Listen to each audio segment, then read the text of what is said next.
Good morning students. Chapter 11 जो है प्रकाश, छायाएं एवं परावर्तन, ये चैप्टर कंप्लीट हो चुका है। अब हम बात करेंगे इसके क्वेश्चन आंसर्स की। क्वेश्चन नंबर फर्स्ट आपका है, इसमें नीचे दिए गए बॉक्सों के अक्षरों को पुनर्व्यवस्थित करके एक ऐसा वाक्य बनाइए जिससे हमें अपारदर्शी वस्तुओं के बारे में जानकारी मिलने में सहायता हो सके। यहाँ पे कुछ अक्षर, कुछ शब्द दे रखे हैं, तो उनके बारे में इनको हमें मिलाकर एक ऐसा वाक्य बनाना है जिससे हमें अपारदर्शी वस्तुओं की जानकारी मिल सके। तो यहाँ पे ये जो छा और ए बना हुआ है, इसमें या मिला देंगे तो छाया बन जाएगा। तो इसमें आपको लिखना है अपारदर्शी वस्तुएं। ए जो है वो पार लिखा हुआ, द लिखा हुआ है, सी और है लिखा हुआ है, तो ये ए जो है वो इसमें जोड़ देंगे और जो सेंटेंस बनेगा, अपारदर्शी वस्तुएं जो है छाया बनाती हैं, आपका सेंटेंस होगा ये अपारदर्शी वस्तुएं छाया बनाती हैं। इसके बाद क्वेश्चन नंबर जो 2 है आपका, वो है नीचे दी गई वस्तुओं अथवा पदार्थों को अपारदर्शी, पारदर्शी और पारभासी तथा दीप्त और अदीप्त में वर्गीकृत करना है। दीप्त का मतलब जो चमकते हैं और अदीप्त जो नहीं चमकते हैं। यहाँ पे कई सारे शब्द, वस्तुएं दे रखी हैं, कई सारी वस्तुएं हैं जिनके बारे में आपको ये बताना है कि पारदर्शी हैं, अपारदर्शी हैं, या पारभासी है, या फिर दीप्त है या अदीप्त है।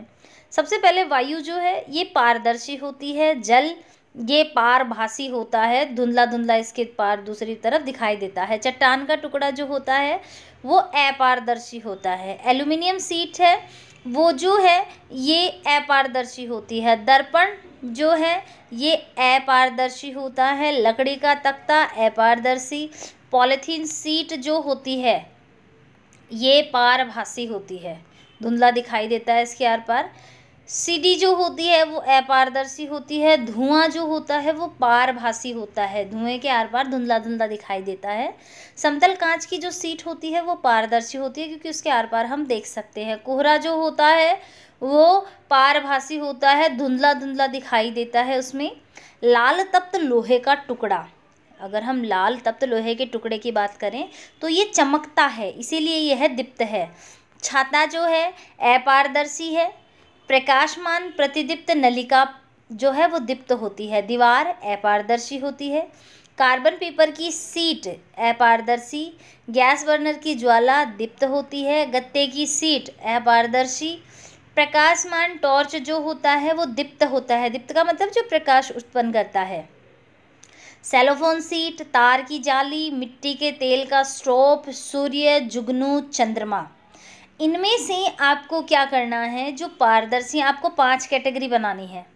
पारदर्शी, अपारदर्शी, पारभासी, दीप्त और अदीप्त। एक चीज़ ध्यान रखें, जो वस्तु चमकती है, जिसमें प्रकाश उत्पन्न होता है, वो दीप्त है। इसके अलावा बाकी सारी की सारी वस्तुएं अदीप्त होंगी।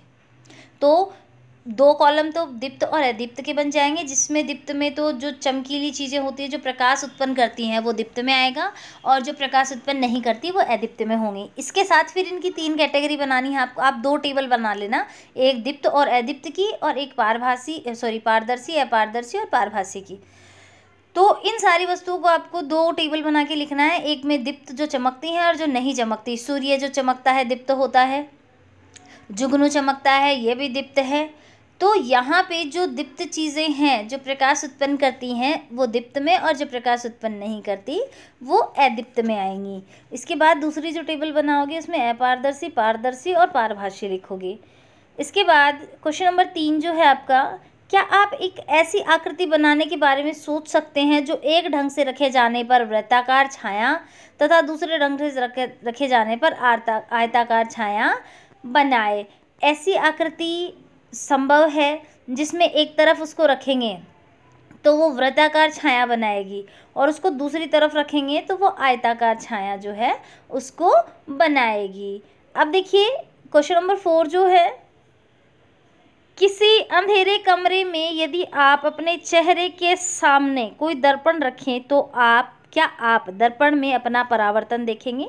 अगर किसी अंधेरे कमरे में हम दर्पण के सामने खड़े हो जाएं तो हम अपना परावर्तन यानी अपना प्रतिबिंब नहीं देख सकते हैं, क्योंकि किसी भी वस्तु को या प्रतिबिंब को देखने के लिए हमें प्रकाश की आवश्यकता होती है। बिना प्रकाश के है हम किसी भी वस्तु को नहीं देख सकते हैं। तो अंधेरे कमरे के अंदर हम जो है दर्पण के अंदर अपना प्रतिबिंब नहीं देख सकते हैं। तो ये जो टोटल आपके 4 क्वेश्चन हैं चैप्टर 11 में, ये चारों क्वेश्चन आपके हो चुके हैं। आज आपको क्वेश्चन नंबर 1 और क्वेश्चन नंबर 2 जो है ये कंप्लीट करना है। क्वेश्चन नंबर 1 में आपको केवल और केवल एक सेंटेंस लिखना है, जो मैंने आपको बता दिया। यहाँ पे कुछ अक्षर और शब्द लिखे हुए हैं, आपको इनको मिला के जो वाक्य बनाना है वो मैंने आपको बता दिया है। अपारदर्शी वस्तुएं छाया बनाती है, ये सेंटेंस होगा।